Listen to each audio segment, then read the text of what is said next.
desenvolvido na disciplina de segurança de sistemas do bacharelado de Sistema de Informação e foi realizado pelos alunos João Freitas, Leonardo Souza e o Patrick Sardou. Nós estamos em semana de provas, então eles acabaram escapando da apresentação. Vamos lá, então. VANETs, né? Então, as redes ad hoc veiculares integram os protocolos de conectividade móvel para agilizar a transferência de dados entre veículos e também equipamentos dispostos no caminho, né, na estrada. O dispositivo sem fio pode enviar comunicação para outro veículo e para a base, e a base pode falar com o veículo e eles falam todos entre si. Semelhante a outras tecnologias, né, existem problemas importantes, e um deles é a questão da segurança, uma vez que a rede é aberta, acessível de qualquer lugar, no alcance do rádio, da VANET, a interferência nessa comunicação torna-se, então, um alvo fácil para usuários mal intencionados. O objetivo desse trabalho específico é possibilitar a troca segura de mensagens em uma rede VANET, realizando assim a criptografia na transmissão de mensagens entre esses módulos de radiofrequência. Nós temos nessa imagem um cenário, né, onde ocorreu um acidente e foi enviada alguma mensagem até chegar a um órgão público de segurança. Esse veículo de segurança se desloca até ao local e ele precisa se comunicar com outros veículos de segurança pública. E essa comunicação entre os veículos de segurança pública não é interessante que trafeguem de forma clara numa rede de VANET. Então, o objetivo é possibilitar a comunicação entre esses dispositivos, esses membros, né, desta rede, que são membros de segurança pública, de forma criptografada. Para isso, a gente vai rever o modo de operação ECB, porque a gente está utilizando o algoritmo simétrico de bloco, né? Então, lá no modo de operação ECB, dada uma determinada chave, todo o texto em claro terá um texto cifrado equivalente. Então, uma vez que a chave é igual, o texto cifrado também será igual. E aí a gente pega essa imagem do pinguim ECB, que ela é bem clássica para a gente poder mostrar que os padrões podem acompanhar o texto cifrado. Então, a imagem do pinguim cifrada em ECB, onde é o branco recebeu uma tonalidade que dá para a gente perceber na imagem, mesmo o texto cifrado.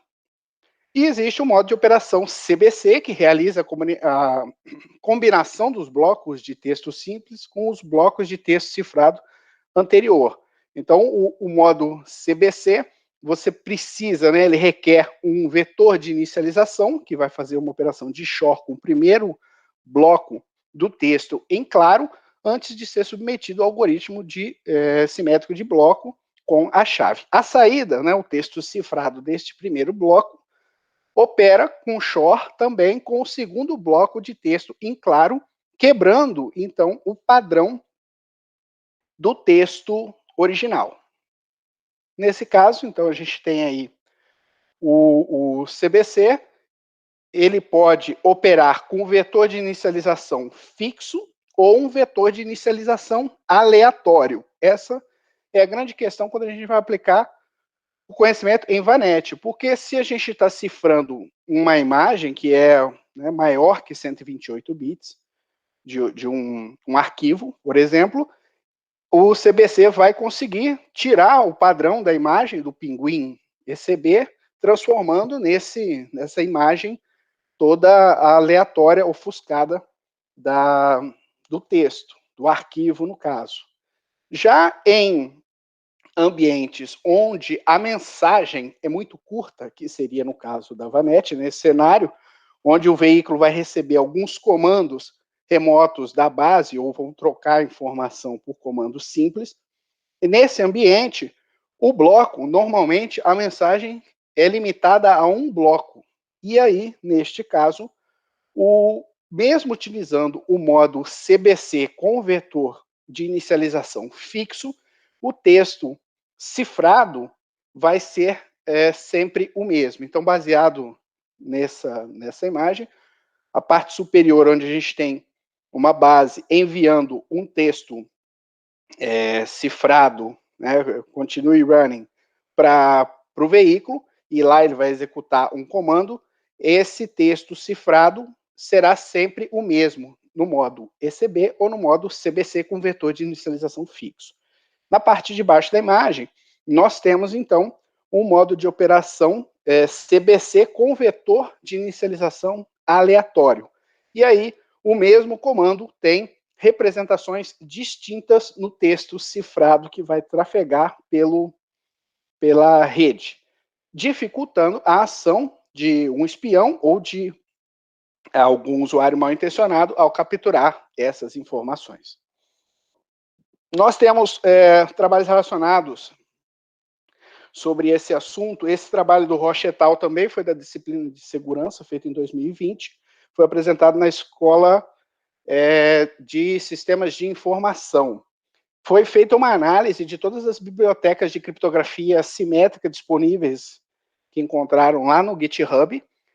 Foi feita uma comparação entre as bibliotecas disponíveis, analisando a chave, o modo de operação, licença, e nós realizamos nesse trabalho, né, os alunos realizaram, teste de embarcação, no caso era um Arduino Uno, e dois testes de conformidade, com a FIPS NIST 197, que é a que define o AES, e também com a NIST SP 838A, que define os modos de operação.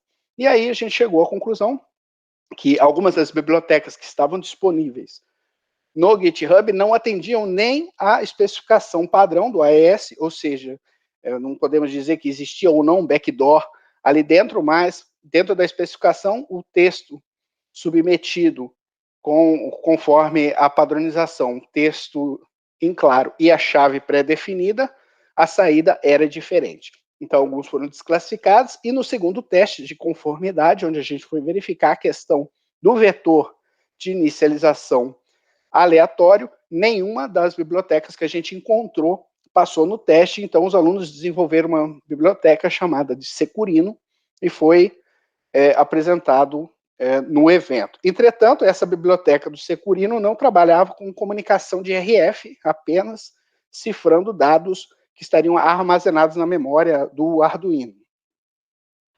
Um outro trabalho feito pelo grupo de pesquisa aqui do Cefet, nós temos um grupo que trabalha com sistemas multiagentes, e foi criado, então, um protocolo de comunicação apresentado no ESA, que esse protocolo é de comunicação de sistemas multiagentes, e foi adicionado o recurso de comunicação com RF, possibilitando, então, que um agente BDI embarcado possa se comunicar com outro agente em um sistema multiagente distinto, e foram adicionados comunicação unicast, multicast e broadcast. Entretanto, este protocolo, foi apresentado agora em 2021, não implementava segurança, né, e as informações trafegavam em claro. Então, este trabalho que nós estamos apresentando junta os dois trabalhos anteriores, implementando segurança e comunicação em radiofrequência.